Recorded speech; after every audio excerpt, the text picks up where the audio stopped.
When narrow-minded fanaticism and lust for power dominate a man's thinking, history has proven time and again it will end in disaster for him and for those around him.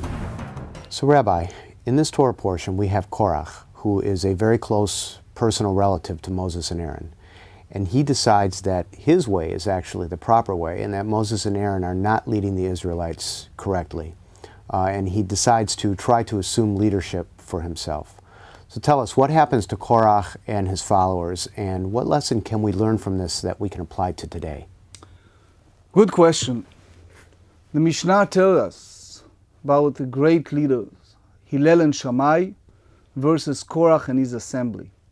The definition of the Mishnah is the 2nd century writings, the Ethics of the Fathers.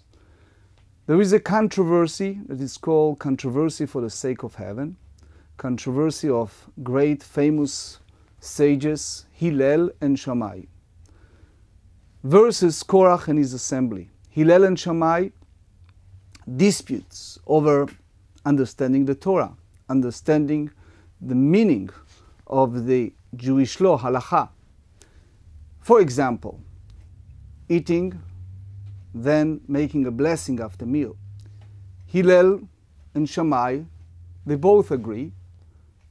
You eat, you sustain yourself, you shall bless you, Lord your God.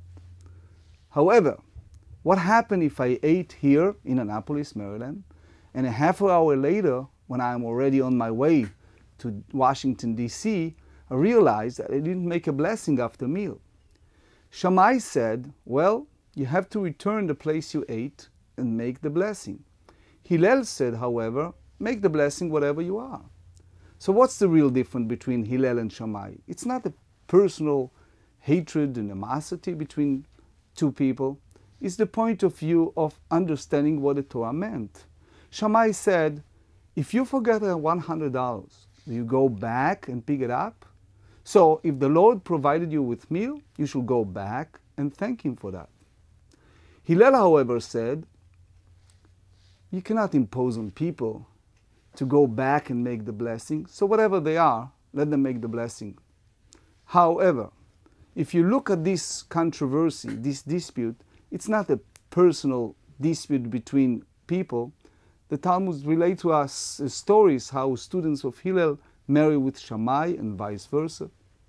Now, if you look at the story of Korach and his assembly, it's a story of a man that in the search of power, in the search of narrow-minded, greedy, of controlling other people's lives, it caused him a heavy price, part of his family, 250 other leaders that followed him.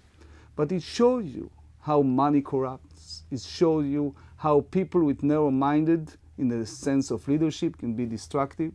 And if you try to find an application to our time, you don't need to go further. You just look at the world that we live. Takes even our own people in Israel, our own people here. It is sad in so many ways to see in the state of Israel so many threats. People who commit homicides can be in a mall, can be in a center. The threats from Iran, from Syria, from part of Lebanon. Yet you see so many parties, more than 20 parties in the Israeli Knesset. You see groups, Hasidim versus Litvaks, settlers against the government. You see Russians against Ethiopians, and on and on and on of internal controversy. When people get together, God forbid, when there's a war. In this country, yes, day after 9/11, they're all united. But where we are, in a sense of day by day, Americans' Jewry, it is so hard to believe that with all the challenges we live day by day here, yet I have my own children. They are rejected from playing basketball against other Jews in different schools that not meet the category of the school of my children. So I asked the principal, which is a question that we always, as American Jews, should ask. If we don't let these children play with each other, how are they going to meet? So this mindset of Korach, the mindset of being in control, being greedy, being thinking only in a narrow-minded of my group, or my small square-minded, it may create a lot of self-destruction. In a biblical ancient time, it was the Korach that instigated 250 leaders, which eventually lost in such a sad way.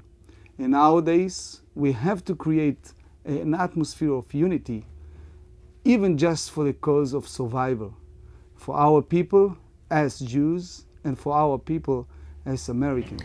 So the lesson we can learn from this Torah portion is that if we are going to survive as a nation and as a people, we have to replace fanaticism with open-mindedness.